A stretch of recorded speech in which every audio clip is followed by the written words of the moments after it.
कहानी के शुरू में हमें दो पायलट्स दिखाए जाते हैं जो अफगानिस्तान के ऊपर अपने रॉकेट्स उड़ा रहे थे। उन पर अचानक से अफगानिस्तान के दहशतगर्द हमला कर देते हैं, जिससे वो दोनों पायलट्स नीचे गिर जाते हैं। पर उनके साथ पैराशूट था, वो बच तो गए थे, पर अफगानी दहशतगर्द बार बार उन पर हमला कर रहे थे। उस हमले की वजह से एक पायलट मर जाता है और दूसरी पायलट बच गई थी, जिसका नाम सिनक्लेयर था। उन दहशतगर्दों से बचते बचाते सिनक्लेयर थोड़ा सा आगे जाती है ताकि उसे मदद मिल सके। वो एक बंकर के पास पहुंच गई थी जिधर रशियन जुबान में कुछ लिखा हुआ था। अब क्योंकि वो रशियन जुबान तो नहीं जानती थी, इसीलिए वो बंकर के दरवाजे को खोल देती है। पर सिनक्लेयर के पीछे और भी दहशतगर्द थे और उस पर हमला करने लगते हैं। सिनक्लेयर भी उनका मुकाबला कर रही थी, पर वो तादाद में बहुत ज्यादा थे, इसीलिए वो उनका मुकाबला नहीं कर पाती। तभी एक आदमी उधर रॉकेट लॉन्चर छोड़ता है, जिससे अब उस बंकर का दरवाजा पूरा खुल गया था और सिनक्लेयर भी अंदर चली जाती है। जाहिर सी बात है ये मुसीबत में थी, इसीलिए अपनी जान बचाने के लिए अंदर चली जाती है। ये अंडरग्राउंड बंकर था। वो सीढ़ियों की मदद से आहिस्ता आहिस्ता नीचे उतर रही थी, पर उसके पीछे दहशतगर्द भी थे। दरअसल ये बंकर काफी अरसे से बंद था और यहाँ पर लाइट भी नहीं थी, इसलिए सिनक्लेयर लाइट रॉड से आगे बढ़ती है। वहाँ पर इसे काफी अजीब अजीब चीजें नजर आती हैं। यहाँ पर बहुत सारे एक्सपेरिमेंट का सामान था और तो और एक डॉक्टर भी मरा हुआ था। उसकी लाश को देखकर ऐसा लग रहा था कि बहुत सालों पहले वो यहाँ पर मरा होगा। उधर और भी लाशें थी जिनको देखकर ऐसा लग रहा था कि उनके ऊपर बहुत सारे एक्सपेरिमेंट तजुर्बे किए गए हों। इधर टेबल पर बहुत सारे पेपर्स भी थे, जिससे ये बात तो साफ थी इधर कोई खुफिया तजुर्बे किए जाते थे। वहाँ पर एक छोटा सा कैमरा रिकॉर्डर भी पड़ा था, जिसको सिनक्लेयर उठाकर अपने पास रख लेती है। बंकर में दहशतगर्द भी पहुँच गए थे। उनको बिजली का सिस्टम भी मिल जाता है, जिससे वो सारी लाइट्स को जला देते हैं, इसलिए पूरा बंकर रोशन हो जाता है। सिनक्लेयर के पास कोई रास्ता नहीं बचा था कि वो अंधेरे में छुप पाती। लाइट जलने पर हमें बहुत सारे चेम्बर नजर आते हैं जो शीशे के बने हुए थे। उनमें किसी क्रिएचर जैसी चीज बंद थी, पर वो इंसान जैसे ही लग रहे थे। यहाँ पर जब ये लोग एक दूसरे पर गोलियां चला रहे थे, तभी ये गोली चेम्बर पे लग जाती है, जिसमें से एक क्रिएचर बाहर आकर गिरता है। वहाँ पर सब दहशतगर्दों को ये लग रहा था कि ये मर चुका है या फिर कोई जानवर है, इसीलिए ये उस पर प्लास्टिक शीट डाल देते हैं और सिनक्लेयर का पीछा करने लगते हैं। सिनक्लेयर उस बंकर में पाइप्स में जाकर छुप जाती है। तभी वो क्रिएचर जिंदा हो जाता है जो चैम्बर से बाहर आया था और सभी दहशतगर्दों को बहुत ही बुरी तरह मारने लगता है। मतलब ये क्रिएचर नींद से जागा था, ये किसी तजुर्बे का हिस्सा था या फिर इसके पीछे की सच्चाई कुछ और ही थी। सिनक्लेयर भी अपनी गन का इस्तेमाल करके और आदमियों को मार देती है। उधर वो क्रिएचर सबको बुरी तरह से चीर कर खा रहा था। ये इस बंकर से भागने की कोशिश कर रही थी, तभी एक आदमी इसको पकड़ लेता है, पर क्रिएचर उस आदमी को भी पकड़कर खा जाता है।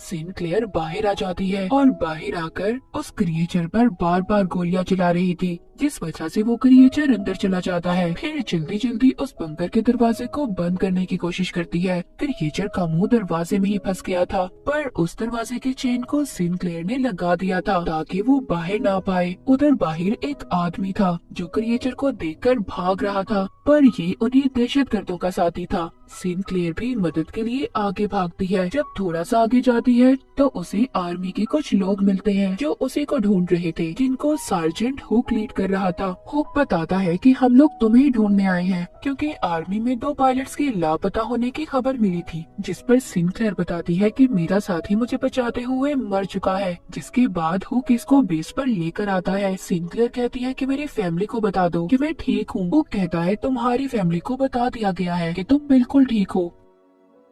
जिसके बाद सिनक्लेयर अपने मेजर के पास जाती है और उसको सब बातें बताती है कि उसके साथ क्या हुआ था और उस क्रिएचर के बारे में भी।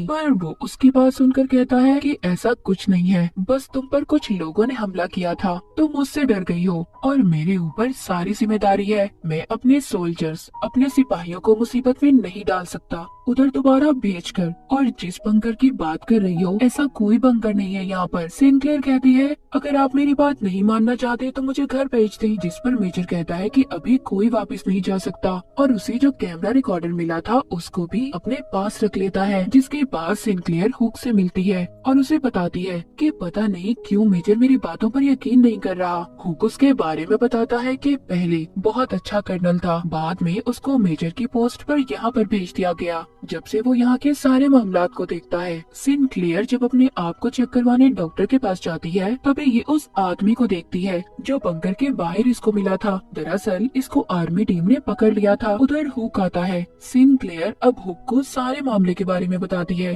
कि उधर कोई अजीब सा क्रिएचर है। हुक सुनकर कहता है कि अगर तुम सच कह रही हो तो हमें वो सैटेलाइट पर क्यों नहीं नजर आया। वो बताती है कि वो बंकर काफी अरसे से बंद था और उस पर रशियन जुबान में कुछ लिखा हुआ था। तभी वो आदमी बोलता है जो दहशतगर्दों का साथी था, उसको रशियन जुबान आती थी। वो कहता है उधर लिखा था डू नॉट ओपन, आप इसको नहीं खोल सकते और तुमने उस बंकर को खोलकर बहुत बड़ी गलती की है। सिंक्लेयर आगे बताती है उधर बहुत सारे चैम्बर थे, उनमें कोई चीज थी और वो इंसान तो बिल्कुल नहीं थे जिसने हम पर हमला किया था। वो आदमी कहता है हाँ मैं भी इस बात को मानता हूँ। हुक कहता है अगर ऐसी बात है तो जिस जगह के बारे में मुझे तुम बता रही हो वो तो मुझे बहुत पुरानी लगती है, शायद वो कोई 30 साल पुराना होगा और फिर तो ये बात मानी जा सकती है। उधर कोई इंसान तो नहीं था सिंक्लेयर जिसने तुम पर हमला किया। उधर मेजर को दिखाया जाता है जिसको अपने कर्नल की कॉल आती है जिसने उसे सिंक्लेयर से कैमरा लेने का कहा था। मतलब कोई राज तो था जो सबसे छुपाया जा रहा था। उस बंकर में अब सभी क्रिएचर्स जाग चुके थे और आहिस्ता आहिस्ता बाहर आने लगते हैं। इधर सिंक्लेयर उस आदमी से पूछ रही थी जो दहशतगर्दों का साथी था कि तुम उनका साथ क्यों दे रहे थे। वो कहता है कि साथ देना मेरी मजबूरी है, मैं एक ड्राइवर हूँ, मैंने आज तक किसी को नहीं मारा और अगर मैं उन लोगों का साथ ना दूं तो वो मेरी फैमिली को खत्म कर देंगे। तभी दिखाया जाता है कि उन क्रिएचर्स ने बेस पर हमला कर दिया था। वो क्रिएचर्स बहुत ज्यादा ताकतवर थे और सबको मारने की कोशिश कर रहे थे। अब एक क्रिएचर सिंक्लेयर की टेंट में आ जाता है और अपनी जुबान निकालकर पकड़ने लगता है जो बिल्कुल किसी रस्सी जैसी थी और उसकी आंखों से अजीब सी टेंटिकल जैसी चीजें बाहर निकलती हैं। उधर वो आदमी जल्दी से खुद को आजाद करवाता है जिसको बांध कर रखा हुआ था जो उन दहशतगर्दों का साथी भी था। वो उस क्रिएचर के सर पर अपनी तलवार से बार बार हमला करता है और उसे मार देता है। उधर एक क्रिएचर ने मेजर पर भी हमला कर दिया था लेकिन मेजर एक बेसबॉल बैट लेकर बार बार उस क्रिएचर के सर पर हमला करके मार देता है। तभी हुक भी एक और सिपाही के साथ आ जाता है और मेजर को बचाकर यहाँ से ले जाता है। उन क्रिएचर्स ने उनके बेस के बहुत सारे सिपाहियों को मार दिया था। सिंक्लेयर और हुक बड़ी ही बहादुरी से उन क्रिएचर्स का मुकाबला कर रहे थे और बाकी बचे हुए सिपाहियों को कंटेनर में ले जाते हैं। मेजर की हालत भी बहुत ज्यादा खराब थी क्योंकि उस पर भी क्रिएचर ने हमला किया था। जब ये सब लोग कंटेनर में बंद थे, बाहर वो क्रिएचर्स अपने क्रिएचर साथी और सिपाहियों की लाशों को उठाकर साथ ले जा रहे थे। इधर कंटेनर में वो आदमी जो दहशतगर्दों का साथी था। सब कहते हैं क्या इस पर एतबार किया जाना चाहिए। सिंक्लेयर कहती है हाँ हम इस पर भरोसा कर सकते हैं। हुक उससे कहता है देखो अगर तुम कुछ जानते हो तो प्लीज मुझे बता दो। वो बताता है जब मैं पैदा भी नहीं हुआ था मेरे मुल्क पर रशिया का कब्जा था, तभी एक सितारा जमीन पर आकर गिरा तो सभी वहाँ के लोगों को ये लगा कि ये गॉड का कोई निशान है, पर वो एक जंग का निशान था लेकिन असल में वो किसी एलियन शिप जैसा था। फिर हमारी जंगें होना शुरू हुई, अफगानियों के पास और भी बहुत अच्छे हथियार आए, सब कुछ आहिस्ता आहिस्ता ठीक हो रहा था। जिसके बाद हमारे गांव से कभी कोई औरत गायब हो जाती तो कभी कोई आदमी, कुछ लोगों की तो बहुत बुरी हालत में लाश मिला करती थी जिससे सबको ये लगता था कि ये काम किसी जानवर का है, पर ऐसा नहीं था। मेरे डैड इस बात का पता करने कुछ गांव वालों को लेकर बंकर तक गए जिसके बाद वो कभी वापस नहीं आए, ना मेरे डैड और ना वो लोग जो उनके साथ गए थे। ये सारी कहानी सुनने के बाद अगली सुबह जब ये कंटेनर से बाहर आते हैं तो बेस पर कोई भी नहीं था। वो क्रिएचर्स अपने साथ सभी सोल्जर्स सिपाहियों की लाशों को ले गए थे। ये एक टेंट में आते हैं जहाँ पर एक क्रिएचर था लेकिन वो मर चुका था। शायद इस क्रिएचर के साथ ही इसे साथ ले जाना भूल गए थे। वहाँ पर एक सिपाही इसको देखने लगता है, उसका मुआयना कर रहा था। उसके दांत किसी शार्क जैसे थे और जिस्म किसी शील्ड जैसा, इसीलिए उन क्रिएचर्स को गोलियों का भी असर नहीं होता था। वो जब उस क्रिएचर को और करीब से देखता है तो उसे पता चलता है कि इसके अंदर ह्यूमंस इंसानों के सेल्स मौजूद हैं। मतलब ये क्रिएचर इंसान ही थे। उधर दूसरी तरफ जब मेजर को होश आता है तो वो बताता है जो उसे इन क्रिएचर्स के बारे में पता था। वो कहता है कि आर्मी इंटेलिजेंस को पहले ही पता था कि उधर क्या है। वो बंकर रशियन का था। उस कैमरा रिकॉर्डर से ये पता चला है कि उधर बहुत सालों पहले एक एलियन की स्पेसशिप आकर गिरी जो रशियन कमांडर को मिली थी, और उन्होंने उस एलियन के डीएनए को इंसानों के डीएनए से बदलने का फैसला किया, जिसका नतीजा ये क्रिएचर्स हैं। वो कहता है ये क्रिएचर्स हमें टेस्ट करने आए थे, हमारी कमजोरी का पता करने, जैसा वो क्रिएचर सिंक्लेयर के साथ कर रहा था। वो दरअसल उसकी सोच को चेक कर रहा था, मगर अचानक से ये क्रिएचर भी जिंदा हो जाता है और सब पर हमला करने लगता है। मगर मेजर उस क्रिएचर पर बॉम्ब लेकर कूद जाते हैं, जिससे अब मेजर भी मर गए थे। उधर इसके बाद सब लोग ये फैसला करते हैं कि ये उस बंकर को उड़ा देंगे। पहले हुक उस आदमी को कहता है जो दहशतगर्दों का साथी था कि तुम आजाद हो और जा सकते हो, लेकिन वो कहता है नहीं, मैं आप लोगों की मदद करूंगा। जिसके बाद वो क्रिएचर का मुकाबला करने के लिए तैयार था। बैठा अपनी तलवार साफ कर रहा था और सिंक्लेयर उसके पास आती है। वो बताता है कि ये तलवार मेरे डैड की है।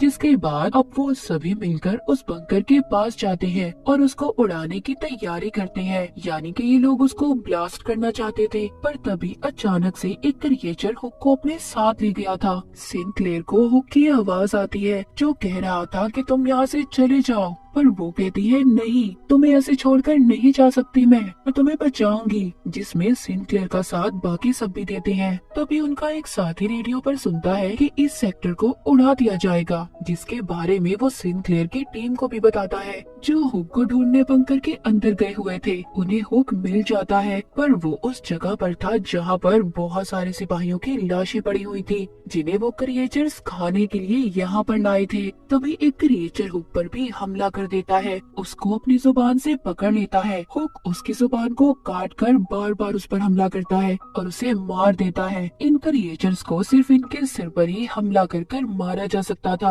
आगे चलते हुए सिंक्लेयर को एक बहुत बड़ा चैम्बर नजर आता है। इसमें वो ही एलियन था जो सबसे पहले उस रात जमीन पर अपनी स्पेसशिप में आया था। इसके डीएनए से ही सारे एक्सपेरिमेंट तजुर्बे किए जा रहे थे। तभी वहाँ पर बहुत सारे क्रिएचर्स इन पर हमला कर देते हैं। इनका एक साथी उधर अपने साथ बॉम्ब लेकर उन क्रिएचर्स के पास चला जाता है, जिससे बहुत से क्रिएचर्स मारे जाते हैं, मगर साथ ही उनका बेचारा साथी भी मारा जाता है। अब सिंक्लेयर, हुक और उनके साथ सिर्फ एक साथी बच गया था। वो लिफ्ट तक पहुंच जाते हैं और अपने साथी से ऊपर खींचने का कहते हैं, जो बाहर था और इनका इंतजार कर रहा था। वहाँ पर उस पर कुछ दहशतगर्द हमला कर देते हैं, जिससे वो इन्हें ऊपर खींच नहीं पाता और उसकी गाड़ी उल्टा इनकी तरफ आ रही थी, क्योंकि धमाके की वजह से लिफ्ट जाम हो चुकी थी। उधर नीचे सिंक्लेयर और उसके साथियों पर क्रिएचर्स दोबारा से हमला कर रहे थे। वो आदमी देखता है जो दहशतगर्दों का साथी था। उन क्रिएचर्स में से एक उसके डैड थे, क्योंकि उस क्रिएचर के हाथ पर भी बिल्कुल वैसे ही घड़ी थी। यहाँ पर पता चलता है कि उस आदमी के गांव से जितने भी लोग गायब हुए थे, उन पर एक्सपेरिमेंट तजुर्बे करके उन्हें क्रिएचर्स बना दिया गया था। उधर ऊपर से वो गाड़ी भी नीचे आने वाली थी। नीचे वो आदमी जो दहशतगर्दों का साथी था, उस गाड़ी से सिंक्लेयर को बचा लेता है और खुद मर जाता है। हुक और सिंक्लेयर के सभी साथी मारे जा चुके थे। ये अब बाहर आते हैं, जहाँ पर ये अपने साथी को देखते हैं जो गाड़ी रोक रहा था, जिसको दहशतगर्द मारने ही वाले थे। ये आकर उन पर गोलियां चला देते हैं। अपने साथी को लेकर यहाँ से जाने लगते हैं, क्योंकि अब इधर धमाके होने वाले थे। उधर गवर्नमेंट ने भी मिसाइल हमले शुरू कर दिए थे, जिसके बाद ही बंकर खत्म हो गया था। दहशतगर्द भी उस हमले में मारे जाते हैं। उस बंकर के साथ साथ वो क्रिएचर्स भी जा चुके थे। मूवी के आखिर में सिंक्लेयर, हुक और उसका एक साथी बच जाते हैं और इसी के साथ ये कहानी यहीं पर खत्म हो जाती है।